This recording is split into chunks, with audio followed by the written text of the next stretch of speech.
Good morning, everyone. Welcome to Laurel Park. Naomi Tucker here alongside Callie Francois. Plenty of races coming your way again today. But Callie, how are we doing? Doing great.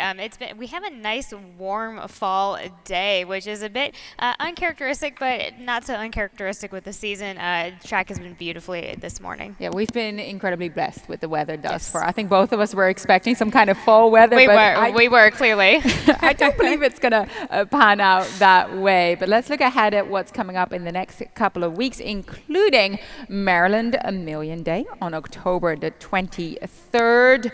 Pre-entries have come out, and in Lightning Round, Callie and I will talk you through the classic entries and the turf sprint entries. And then tomorrow we'll cover some of the other potential contenders for this terrific day, highlighting the strength of the Maryland sired and Maryland bred. But of course, it is Friday today. Happy Stronach 5 Friday. You can get a $10 free bet on your Stronach 5 wager if you go to first.com/bet/promotions. And Callie and I will be talking about this sequence in just a second as well. And aside from that, we also got quite the sign-up bonus. How much is that? That is $1,000, Naomi, for the sign-up bonus with the first bet. Promo code MJC1000. Yeah, do go to firstbet.com, our preferred wagering partner and the official app of the Maryland Jockey Club.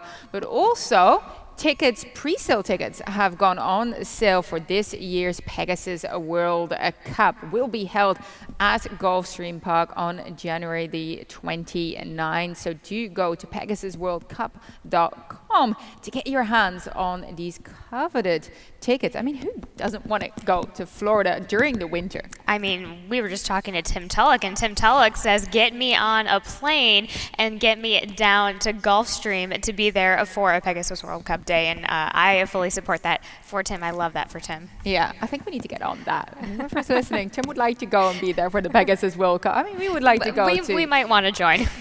Terrific day of racing. Absolute highlight. One of many highlights of the championship meet down there at Gulfstream Park, our sister track. Let's have a look at the current conditions. It is, like we highlighted, a lovely day for racing. Fast main track. See the tractors going around there. Firm turf course. Everything just in tip-top shape, isn't it? It is, and I mean, we've got a nice temperature of 72 degrees. There's not really a wind or a breeze. I would normally expect a breeze by now, but yes, the track is fast, the turf is firm, and everything is looking very, very nice out there for a great day of racing this Friday afternoon. Yeah, you can see that the rail's already set out to 35 feet, which is the rail distance for that first race of the day. So let's have a look at race number 1. Start of that early pick 5 optional claimer, one other dent for the juveniles. 1 mile the distance here on the turf, as I highlighted. And we do have a video spotlight here on the top selection for both Callie and I. The number 4, Wish Me Home. Phil Schoenthal trains. Forrest Boyce was on board and is aboard again today. He had to wait for quite a bit before he could actually gear up, but then responded very willingly to Forrest late. I just felt like looking at this race, there was more to come from Wish Me Home. Absolutely. I mean, this horse had to wait, and then he finally got asked something a little widened up a little bit late. Finally got going, finally got the motor going. But once he got that motor going, he doesn't look like a horse that has this fast turn of foot, but he certainly moves like one. So imagine if that horse got out a little bit earlier. I mean, he would have taken the cake. I mean, I don't know if he would have won, but he definitely would have got second. It was quite close for second. So yeah. Indeed, you're right. Terrific acceleration late. I was quite taken by that effort. That was his first time going long. This will be his second time. Tend to find that a good angle to use as well. Especially with Phil Schoenthal, a lot of these turf horses that have been doing well short, he stretches them out, and not surprisingly enough, but it just so happens that they've been stretching out very beautifully for this Phil Schoenthal barn. Absolutely, and you use the number 4 underneath, which is, you use the number 4 underneath. I have him on top, but the Shimmering Leroy is your top selection, who I use underneath as well. He comes out of the Now stakes at Monmouth Park, sat quite far back, but comfortably rallied late. Yeah, there was a bit of a stutter out of the gate once the gates opened, and that was the first thing that caught this horse a little bit behind, which isn't this horse's style at all. So he had to sit back. Not necessarily an early move, but had to use a lot of horse a bit earlier than would have liked to or anticipated, and ended up being 5 wide around the turn. So despite all of that, I still think he made a gallant effort at a nice stakes company. Yeah, I use the number 8 Midnight Chrome, who does come out of that same race as well. Actually showed really good gate speed before dropping mid-pack. Just did a lot of work early. I think he tired a little bit belated. Broke his maiden 2 starts ago by taking them coast to coast. I wonder if they're going to try and send him in this spot again. It's tough because he was on that inside post last time out, and from what I saw in it, I thought he shied a little bit being on that inside, being a little bit packed. That was his first time against winners, and for a couple of them, it was first time against winners, first stake. That's a lot to ask. So to me, this is clearly just a nice, better lateral training move, a lateral move coming from that maiden special weight. Yeah, I agree with you there. Race number 2, 6 furlong the distance, also a 2-year-old event for the fillies this time around, claiming 16 to 14,000. And we see this nearly exactly the same, Callie. Let's start with the number 6, Hicktown, for trainer Dale Capuano. I think she didn't particularly enjoy having to cover extra ground over the bends at Timonium, but her maiden breaking score on debut shows to me that she's better than that last performance. Yeah, and I mean, some horses take to Timonium, some horses don't. It's not that she didn't run well. As you said, Naomi, I agree with you. I just don't think Timonium was the best track for that filly. And what I am really encouraged by is that September 29th work, a near bullet work. That's 48-1, a stunning move, stunning work. And then with Dale, with these Timonium runners, he's had 6 runners from Timonium, and 2 of them have won. So that's a little bit of an angle going for Hicktown. The number 6. Yeah, definitely works as well. Both of us use the number 4, Moody Woman, underneath. Of course, we're not talking about ourselves, and we can make this joke because we're female. We can, absolutely. But I love her underneath. She is stepping up against winners for the first time. She did break her maiden at odds-on prize at Charleston. Did get carry out in the stretch, but that didn't stop her at all, and just kind of slight turn back to the 6th furlong, which I think suits her just fine. I like this move, and it's okay that they're carried out a little bit at Charleston. That happens sometimes, but it is nice that she was able to kind of go on from that. Anthony Ferrier, he's at an 18 winning percentage with that Charlestown to Laurel move as of late, and I just think that she's really going to appreciate that one-time turn. I mean, if you look back at that Timonium debut, that is a one-time turn, and this time after that, that Charlestown, same situation. Still had some nice runs, some decent runs. So let's give a little bit of a wider berth, and I think Moody Woman will excel there. Yeah, I agree with you there. Hence, user my exacta. Both of us also use number 7, Cabra Chica. Do you think she leaves herself a little bit much to do? And I'm not sure the pace is going to be any slower here today, but she is dropping in class from that optional claimer starter allowance. And that's why we both have her picked underneath. I mean, she's a very one-dimensional filly, and she just hasn't been able to get the chance to be that one-dimensional filly, and it's going to be tough in this field to be that one-dimensional filly. So just giving Cabra Chica a little bit of a chance, but not quite enough to take the whole kit and caboodle. Yeah, I think they just kind of keep trying to find an easier field for her that she's allowed to grind on, because that's the kind of style that she has. Race number 3, we're looking at maidens, fillies and mares, 3, 4, and 5-year-old back on the turf there. 5.5 furlongs the distance. The rail will be set out at 87 feet, and we do have a video spotlight as well on Tack E Lady. We're looking back at her run at Delaware, where she had just a little bit of a steady going into that home turn, but she kept on finding towards the wire, which I thought was quite encouraging. Do you want my honest opinion? You don't like her?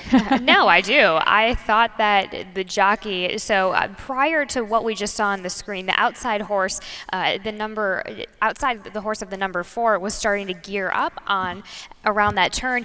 Jockey had a chance to go, had horse, didn't go, took away that momentum. But as you can see, what I do like is that she does run very well from that spot where you did take her momentum away, and she comes back and she gives you a little bit of that second air. So it wasn't ideal. I didn't like that move. I don't think it was the right decision to do, but that notwithstanding, she still ran well despite that. Yeah, that's what I thought as well. Like her momentum got taken away, and then she rallied. Not everyone likes to do that, especially at the maiden 25 level. You don't always see that, and I thought she was quite encouraging in that effort. I used the number 9 underneath. You use I Love Mago as your top selection. Look, my first note was I do think she found a group that she can best here. This is a group that she can best here, and you know, she has a first-time starter on her outside, which I know, yes, you do use underneath. I'm familiar with the Monster Rising on her outside. She's not going to be making any forward moves.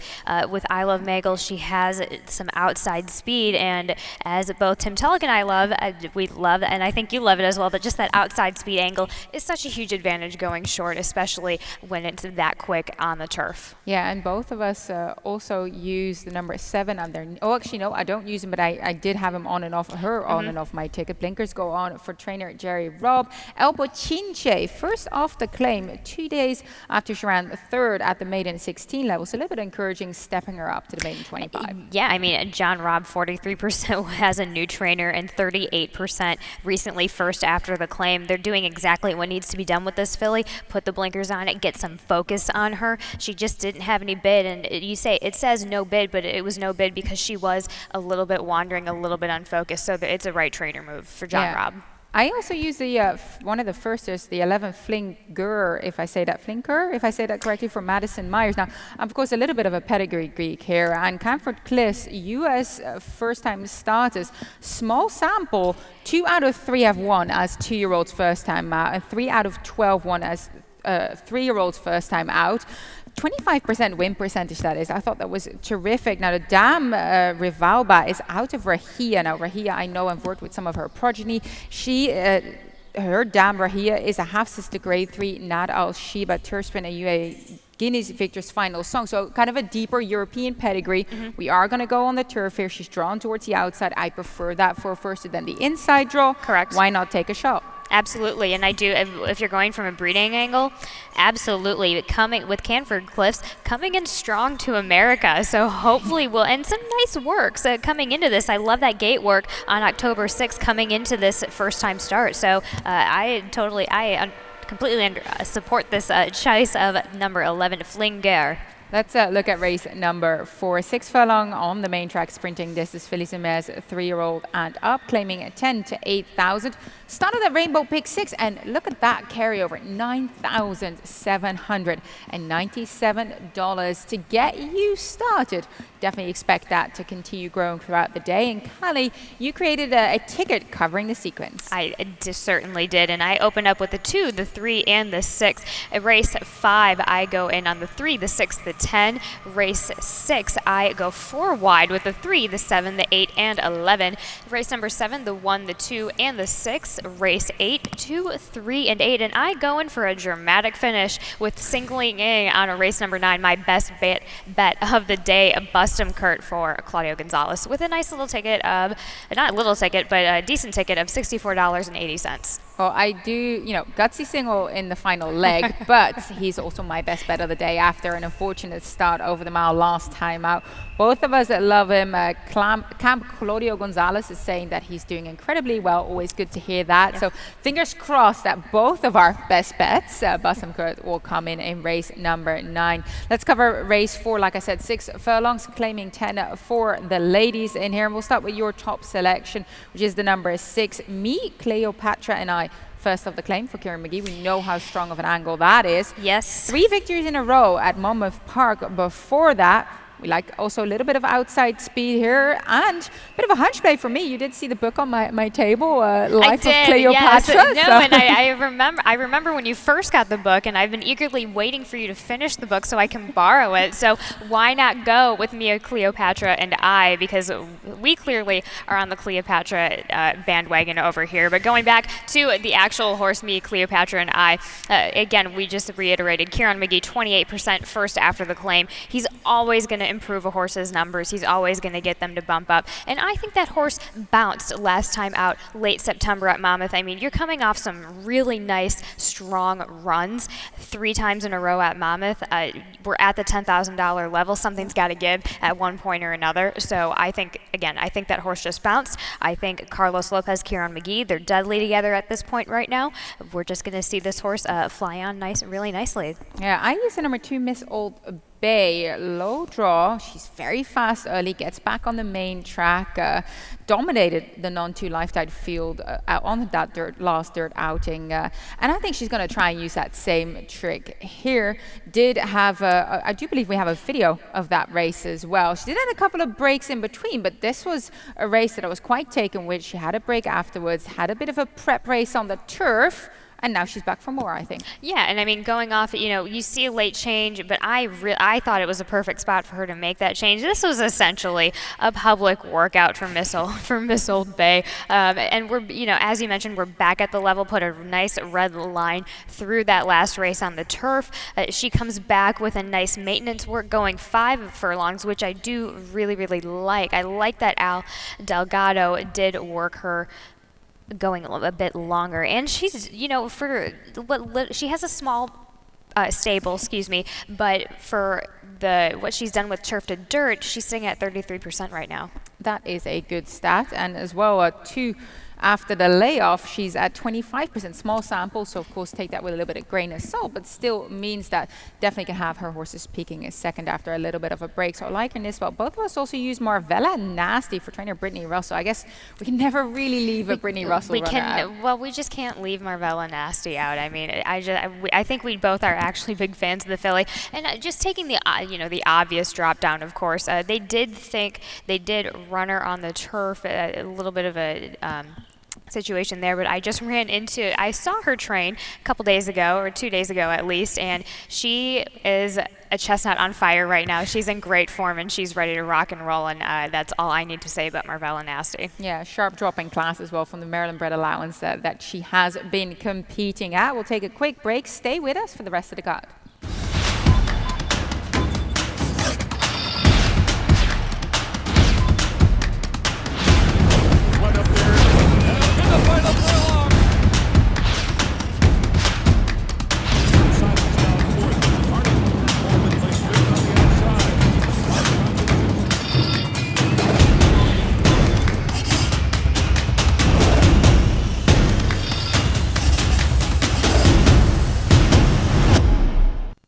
Welcome back to Laurel Park. 9 races on offer for you, but we're on race number 5, start of that late pick 5. We're back on the turf here, 5.5 furlongs. The distance, rail set at 35 feet. Fillies in Mesri and up, claiming 12.5 to 10,000. And look, to me, it seems like a 2-horse race in here. We're looking at the number 6, who I have on top. That is Nelly'sford, and then the number 10, Eves. So we'll start with the number 10, your top pick here, Eves for trainer Dale Capuano.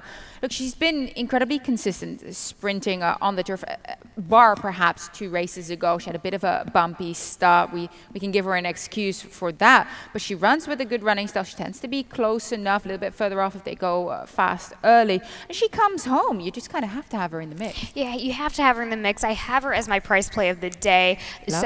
Going off of that, I mean, I'm going back at the Meadowlands run just not too long ago. That was at the just plain 5 furlongs, and she was coming. So she gets an extra 16th of a mile, which is exactly what she needed last time out, because her gallop out last time out was fantastic. She did end up, you give her that extra space, and she did end up on top. And I do like Geraldo back on her. I think Geraldo, with his style, he's going to give a similar ride as Paco Lopez, where Paco Lopez has nearly gotten the best numbers out of her performance-wise. So I think just combining everything, I'm kind of aiming on Geraldo being the jockey, exactly the jockey that Eves needs. Yeah, I also like that 5 pounds coming off. It always helps to carry a little bit less weight than the others do.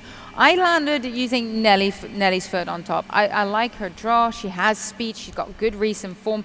First off, the Kira McGee stable, we know how terrific he does with that. And she won at the same level last time out. She's just that kind of sit and go type of filly that I love for this distance. And it is that you need a lot of these turf races are being won on these sit and go type of horses that we've been seeing lately. And Caramanos has been on fire lately, especially on the turf, just flying with them. And a nice lung opener work on October 10th just to make sure everything is really all fit and dandy.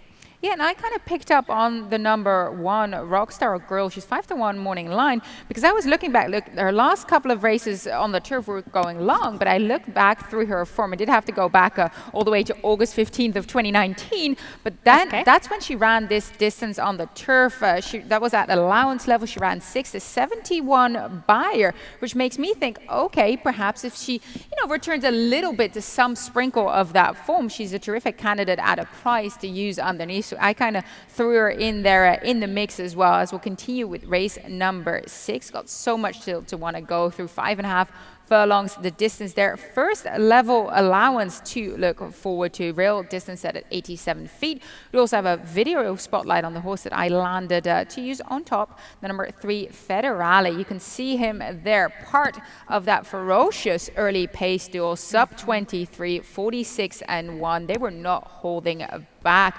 Fought for it and wasn't tiring. He continued to battle right until the wire. Just lost by a neck. Just lost by a neck, and he does get what I do love is that he does get tired, but what he does is he just switches to his left lead, which he's about to do very, very soon. He starts drifting, and he gets tired, starts drifting out, gets to the left lead, but still just keeps trying and just putting in that effort, and he just gets nosed out. It was not I mean, if you look at the performance, it wasn't, you can't say it was a bad performance. He just got out-nosed by another horse coming late, so you can absolutely not fault a horse against for that. We got Bruno Tessori, Carlos Lopez. They are another pair that are 40% on the turf right now. That is terrific. That's nearly half of them winning. 40%. Yes. Wow. You use the number 7 Prince pair on top. Ultra game 4-year-old gelding on the turf. You can't really overlook him because he always, if he gets the kind of trip that he needs, which is a little bit of more sort of just a couple lengths off, kind of that stalking outside position, he'll keep on finding a leg. Exactly, and this is a horse that was nominated for the Maryland Million Turf Sprint, which we'll get into a bit later. But I mean, I've always been a huge fan of this horse. I mean, he had, he ran back in September, had a little bit of a break, and then he came back really firing all the shots. And, we talked about Federale. He just got nosed out last time. Prince Pair might be doing that to him again. Yeah, and then we do have a closer in the form of the number 8 By the Say. Sure, just missed at this level when rushing in from the clouds. I mean, he was 11 lengths behind at the beginning and just kept on fighting. Turned in his last 2 quarters for triple-digit time from U.S. pace fingers, meaning he really turned it on late. He turned it on. He had to go 6 wide for a reason at the 4th, so he did come out of nowhere. This is going to be an exciting finishing race, Naomi. We're gonna get some excitement here about the last 16th to the wire, but again, this is a horse that comes beautifully off. Mike Trombetta always has these types of horses doing really well. He seems to do really well with his turf sprinters, I feel like. Yeah, race number 7, Juveniles on offer again here, maiden 40 to 32,000, 6 furlong distance. Do you have a couple of significant scratches in there, the 1, the 3, and the 7, but Callie, I really ended up liking the number 2 Slats in here. Claudio Gonzalez, look at that work coming into this, a minute flat and 4, absolutely terrific. We've seen this 2-year-old colt run numerous times now. I was taken by him from the start. I'm hoping he's going to kind of capitalize on the potential that I thought he had. And I think he will. In fact, I ran into Troy 2 days before, yesterday before Claudio won his 1,000th, and the whole barn is really hot on slots right now. And if you blinkers on for the first time, Claudio Gonzalez's 27% winning percentage in that recent angle, and on top of that, you were talking about that work. That work was probably with the blinkers on, so that's a little bit of a preview of what we get to see Slots do hopefully later on this afternoon. Absolutely, and you use the number 6 Ramjar for trainer Tim Hills. I use him underneath as well. Comes out of that maiden special weight at Monmouth, now making his second start. made that kind of sharp move. I thought he was pounced to do something and then kind of flattened out a little bit late. He did, and he was probably, I'm looking at this work tab before he went. He ran. He did have a nice work leading up to it, but I'm just giving the horse the benefit of the doubt that he did need that race. Tim Hills, off of a short sampling, is 40% with his second-time starters, and out of the 3 runners that he's had from Monmouth to Laurel, he's had 1 win and 1 second. So when he's going to bring a horse down here, he's going to bring something with a little bit of fire. Yeah, and I also use the firster in my exacta. Yes, and Jo Nes Round Donkern. I am going to have to inquire with Dave Rotman how we might say that.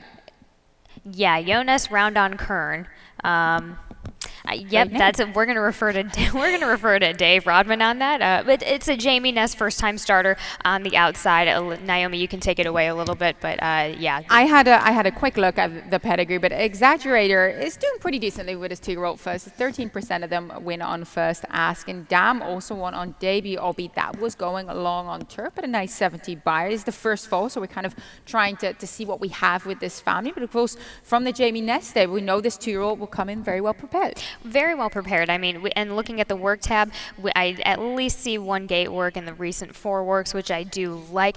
I like that I see more 5 furlong workouts in recent workouts than the half-a-mile workouts, and I feel like that half-mile workout was just a maintenance. This horse has been ready and rocking and rolling to go. Jamie Ness, he places them in their first-time start very correctly. His first start with at the maiden claiming level is 21%. Yeah, definitely knows how to judge their level before they get to the racetrack. Race number 8 kicks off the sequence that we've all been waiting for. The Stronach 5. Laurel Park will be leg A. Race number 8. Go to your friends at Gulfstream Park for leg B. Race number 8 as well. And then back to us for our nightcap is leg C. Race number 9. Then we go to Santa Anita Park. Race number 3 and race number 4 are the final 2 legs in this week's Stronach 5 wager. One of the lowest takeouts you'll find across the nation. Stronach 5 sequence, we have Tim Tulloch dishing out the ticket for us. He goes 3 deep in this opening leg here. He uses the 1, the 2, and the 3. I'm really hoping he's going to get home with that because this is a wide open field for this first level allowance. Callie and I will dive into that shortly. He's the 2 and the 8 at Gulfstream Park. And then in race number 9, he goes 2 deep here. I know that you singled Callie. My late pick 5 also includes a single that he uses American Playboy, the number 4 and the number 5 Bust Kurt. And then he spreads in the 2 Santa Anita Park races using the 5, the 6, and the 7, the 4, the 9, and the 10 in the last leg in race number 4, meaning a 108 ticket for this week's Stronach 5 that surely promises to be one hefty payout once again, because it has been for the past couple of weeks. Do get on board and also have a look at that first bet offer of $10 that you can use on that wager, or that's, sign up promo of $1,000 as well. So race number 8, Callie, let's dive into this. Fillies and Mares, 3-year-old and up, first level allowance, mile 8th on the turf course rail at 35 feet. I landed using the horse that ended up drawing in from the AE list, the number 14, Double Bless for Mike Deeney. Look, this is a 3-year-old filly who has certainly kept the right company, ran in the Virginia Oaks, ran in the Grade 3 at Arlington Park before that, and has not been completely disgraced there at all. I think she was a touch outclassed. I think this is going to be a little bit less deep water for her than she has found in her last couple. Correct, and I mean, the last time she was at that allowance, that was at a mile and 1/8. Let's go back to the last time she was actually at an allowance at Monmouth. Now, that's a little bit more of the waters that we're in, and so in comparative to that, that was a nice, lovely second coming off of the pace, and a really nice rally with a little bit of traffic bobble earlier in the race, very early on, just past the first turn, I believe. Yeah, no, I think that she's going to enjoy this outside draw. She doesn't have that much early speed, so I'm hoping she's just kind of slot in and save a little bit of ground. Angel Suarez takes the ride. You used the number 3 on top, who I kind of had on and off my ticket, but ended up leaving on when the AE drawed in. Mo normal for trainer Kelly Ruby. Blinkers go on. Jamie Rodriguez at this level last time out. Very decent third. That was her first time against winners. First time against winners. It was a fair enough performance for the first time against winners once again. the biggest thing for me is the blinkers on, because Kelly Rubley is 20% at a win percentage clip with the recent blinkers on move. That's four wins out of 20 starts out of that sampling. 2 seconds, 3/3. I like that Jamie has traveled over here to stay on and keep the ride. So knows the horse, very consistent, and I think the blinkers on is going to give this horse a nice little touch. Yeah, I think so as well. I was very close to keeping her on. I ended up landing on the number 8, Vibrancy, underneath for trainer Marco Salazar. Look, she's been doing a lot of work up front, but in her last race at the allowance level on the turf, she actually came from just a little bit off it and was incredibly game to the wire. Couldn't collar Fion Bar there, but we know Fion Bar was a very decent allowance level filly. I think she's going to enjoy it here, has that high draw as well, but has tactical ability. Finally, a change of pattern. So we'll see. I love that change of pattern. I love the switch up, which is exactly when you get these switch ups. Sometimes they turn on a new leaf, a light bulb, so to say, goes on. So which is why I have her picked underneath as well. But I just want to see a little bit more solidifying, in that change of pattern. Yeah, we'll see how she fares. I also used the number 2, and so did you, and your exact Mikado for trainer Cahill Lynch. Look, stepping it up to the allowance level, but she hits the wire and stays, and that made me kind of think that the mile and 8 doesn't really pose any problems to her, because she was absolutely running still at Delaware over the mile. No, and that's exactly what I went off of. I couldn't. I mean, I looked at this filly, and I agree with you. I understand she's taking a big step up in class, but this is, for what the style of the filly she is, this is the right step up. And Cal Lynch and JD Acosta actually on the turf do fairly well together. Of the 5 tries they've been on since we've gotten back, 2 have been winners as of late. So that's a 40%. That's technically a 40% win percentage, but I like that JD's back on top. He went from Delaware over here to Laurel. This is definitely a filly to take a chance on. Yeah, absolutely. Let's finish things up strongly here. Race number 9, maiden, claiming 40 to 32,000. 2-year-olds again, 6 furlongs the distance. And, well, both Callie and I have our best bet in this race on the same horse, the number 5, Bustam Cut. Let's look back at his last race. That was over the 1-turn mile. And safe to say, he didn't get the start that you might have hoped for. He got the start on his knees, which I thought it was an incredible recovery that he made coming out of the gate, as you see right now. All the way past his knees, especially on his left lead, but makes a nice gunning move towards as he goes on. And as you mentioned, Naomi, we both have him as our best bet. Nice. Then he got a little bit rank. It's just very, very, this is a very, very sharp horse. So I do like that they have this horse cut back in distance. I mean, this horse is trying, and he's trying, but with that stumble, he just gets out finished. Quickly going back to when he was first time out at Monmouth, we're going to see a similar run at that, making a gun to the lead, especially with these blinkers on. And last time out, just missed out on it because he was on his left lead the entire time. So yeah, that was 2 starts ago, right, on the left lead the entire time. Yes. Yeah, last time out, unfortunately, that stumble, and that was, and when looking at that race, of course, the 1 mile, that's we know it's the second wire finish. He had trouble, but still kept on fighting. Love this cut back, so I think this is going to absolutely suit him down to AT. I didn't get to the number 4 American Playboy. You have him in second. Tim uses him in his Stronach 5. Blinkers go on. Is stepping it up from the maiden 25 at Timonium to this level. Dale Capuano, as I said beforehand, his Timonium to Laurel runners have been doing pretty well. I love all of the moves that he's made with this horse since claiming him at Timonium. I especially love that he worked this horse out of the gate, and I imagine he worked this horse out of the gate with the blinkers on to get the blinkers on card. I love the blinkers on move for him, which he's at a nice 32% win percentage on. Out of 28 goes at that, 9 of them have been wins, 3 seconds, 5/3. So I think this is going to be a lot of Dale Capuano magic going on here. Yeah, I do use the number 110 for trainer Jose Corrales. JD Acosta gets on, ran 6th behind Homebrew. He only was quite impressive, but tops the chart. Who ran 2nd in that race, then came back to break his maiden at Monmouth Park. Next out with a 62 buyer, really nicely franking the strength of that race. So I'm giving him another chance here with a little bit of speed from the outside, as we both love. But we finished up here with our handicap, and let's talk about some of the action of yesterday and what we're all looking forward to in lightning round.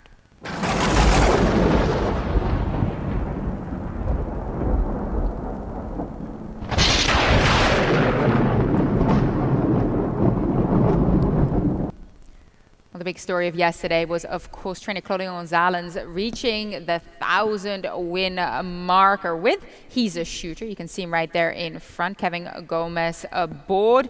I think we were all sitting here waiting to see when Claudio was going to reach this number, and well, when He's a Shooter turned around the home term, I think we all kind of knew, didn't we? We did. We certainly did. And again, his assistant Troy was very hot on this horse the day before. He said, make sure, let everybody know this horse is going to be winning next time out. Claudio Gonzalez just doling out winner after winner after winner. And what I do really love is that it was Kevin Gomez that got the 1,000th win for him, which sometimes isn't his most prolific rider, but he's such a stable force in that barn. So it was really nice to see Kevin get the win for Claudio. Yeah, and Claudio was unfortunately not here, but he did watch from his native country, Chile, with his parents. So, of course, massive congratulations to him and his entire team for this wonderful milestone. Here's to 1,000 winners more, and I'm sure that he'll reach that in no time whatsoever. Let's look at the current standings. We'll give you a quick update on the jockey standings, because Javier Toledo still leading the way here with 21 wins, followed by Horatio Caramanos on 18.